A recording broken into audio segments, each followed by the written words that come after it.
fight was getting mentioned and talked about, signed, I just felt like he did a lot of stuff and seen a lot of stuff that, a person that you claim that you cool with, you didn't never see. So that was my big issue with him.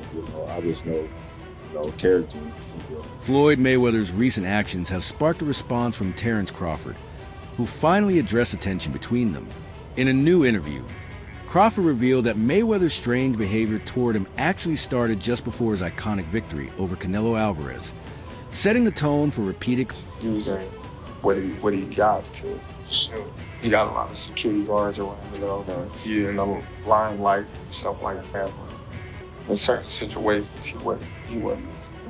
Do you like him as a fighter though? Yeah, he's a damn good fighter. Yeah. For personality. Normally, Floyd would reach out before my fights, offering support and encouragement, but this time, I heard nothing from him. Instead, people close to him told me he wasn't a fan of the matchup and actually didn't want me to win. I tried to ignore it. But once I saw his reaction when asked about the fight, it became clear to me that something wasn't right between us and that his attitude had completely changed. Boy, what do you think about the fight, compromise about since the fight came to win to get Canelo? Sir. You're saying about that right now. Because all I've ever been is a loyal friend and a genuine fan of. You didn't go into that fight 100%, you think? I asked for no, not at all. I don't know when did I ever win in a fight. You know what I mean? Why call me out then? Crawford questioned, reflecting on the situation. He admitted he wasn't at 100% going into the Canelo Alvarez fight, which made his victory even more impressive. Crawford defeated Canelo by unanimous decision, becoming undisputed at 168, and the first male fighter to achieve undisputed status in 3 divisions, 140, 147, and 154. Before the fight, rumors spread by Floyd Mayweather suggested Crawford was struggling with a shoulder injury during camp. Crawford directly addressed the speculation, firmly denying he was suffering from any such issue. I had disliked a lot of things that he was saying, and how he was acting. Feeling that, hey, I'm a individual. I just felt like, it was all cool at one point in time. Damn, I'm hearing from a reliable source that Terence Crawford's surgically repaired shoulder has been flaring up during camp. Reportedly, it's been a lingering issue for the last 8 to 10 weeks and is currently being monitored carefully. Intro 6. Where do I get a shoulder injury? I don't know. People just make up their own stories. Terence Crawford has a shoulder injury. Terence Crawford is out of shape. Terence Crawford is slow. They come up with all kinds of things, Crawford said.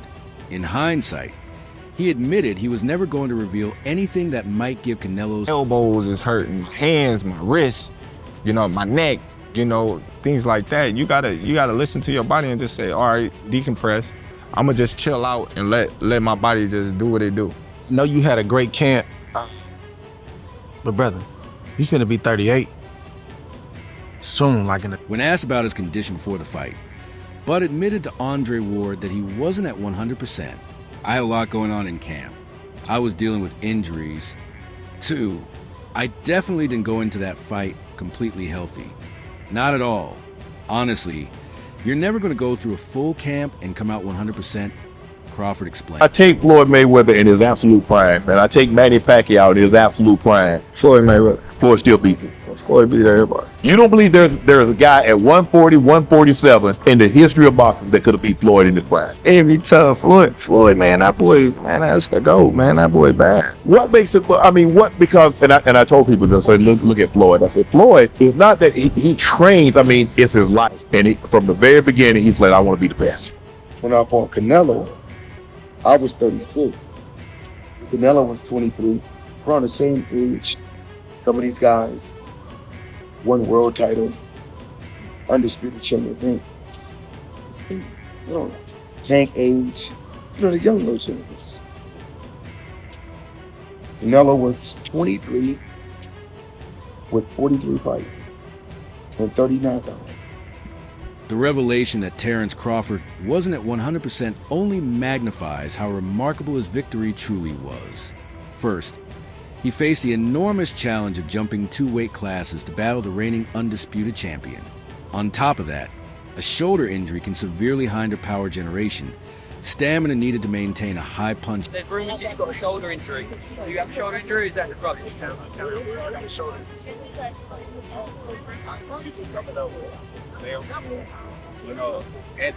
You know, Terence Crawford got shoulder injury. Terence Crawford slow. Terence Crawford. Yeah, they coming up. It silences critics who may have dismissed Crawford's win as Canelo simply being past his prime or having an off night, especially after news emerged that Canelo himself would undergo shoulder surgery following the loss. Interestingly, reports also suggested that Alvarez entered the fight while dealing with his own injury struggles. Couple days, right? How was that last camp you just had? It was great. I know it was great. Well, did you feel different at 37? A little bit, yeah. You had no bumps and bruises? Man, we always got bumps and bruises. I'm saying bumps and bruises at 37. And I had bumps and bruises at 27, you know?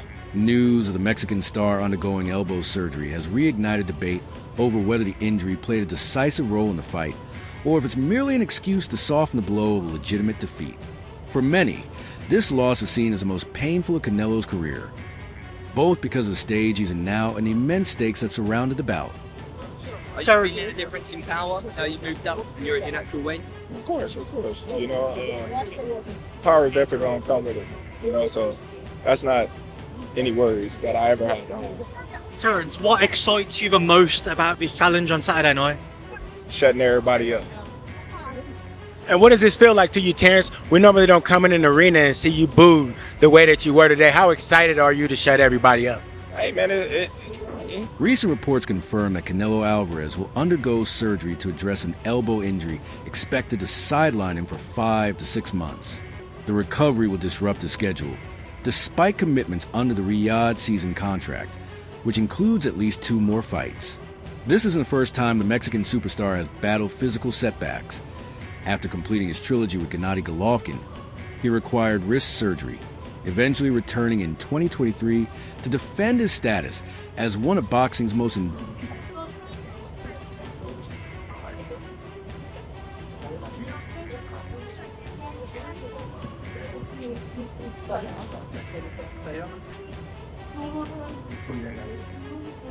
Terence Crawford's victory was dominant, as he controlled most of the action at Allegiant Stadium and further cemented his place among the best pound-for-pound fighters in the world. Still, the announcement of Canelo's upcoming surgery sparked debate, with some fans questioning the result. Many argue the Mexican's unusually low punch output could be attributed to the elbow discomfort, with comments online suggesting, well, that explains why he wasn't throwing much. Others, however, insisted Crawford's performance was decisive and clean, stressing that pointing to injury only undermines what was truly a massive. You can compare and contrast the fight between yourself and Floyd Mayweather Jr. tonight's bout with Terence Bud Crawford, if you can. No, I think Crawford is way better than Floyd Mayweather. The big question now is how Canelo will look after surgery. Some argue he should take a tune-up fight before stepping in with another elite opponent, while others feel that after so many years at the pinnacle, retirement may be worth considering. Meanwhile, Terence Crawford is savoring his place at the top. His victory over Alvarez not only solidified his status as a true benchmark in boxing, but also sparked discussions about just how far his remarkable legacy can extend. You know, how did that feel to hear that from someone like him? I just was like, well, you know, this is a personal opinion. He was in the ring both of us, so a lot of people, you know, they can see what they want, but he's actually been in the ring with both of us. You know, one, he felt like he was. Crawford took a huge gamble by moving up 2 weight divisions to challenge Canelo for his undisputed super middleweight titles. With the fight broadcast worldwide on Netflix to millions of viewers, the risk was enormous. A knockout loss could have severely damaged both his reputation and legacy. Instead, Crawford delivered a stunning upset, earning a dominant unanimous decision victory. In doing so, he etched his name into history, becoming the first male boxer ever to achieve undisputed champion status across 3 separate weight divisions. When you look at these these fights, you know, especially coming up, you got to be realistic. So, how big any better you see the fighters, you know, personally. Crawford against Mayweather, right? How do you think a fight between both of them turn out? If Mayweather gets hit with Crawford like I hit him and Rock, it might not end well for Mayweather. They might be over it.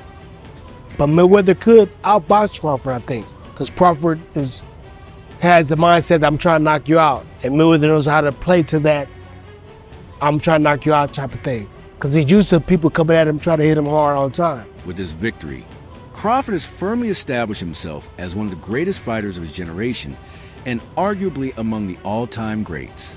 Now at 38 years old and still performing at his peak, speculation swirls about his future. Whether he'll step into the ring again or ride off into retirement, both options carry weight. On one hand, Crawford has nothing left to prove, having achieved historic milestones, and any future fight could risk tarnishing his immaculate legacy. On the other hand, walking away now would mean leaving enormous money on the table, particularly with the potential of a highly lucrative rematch against Canelo Alvarez, which remains one of the biggest spectacles the sport could offer.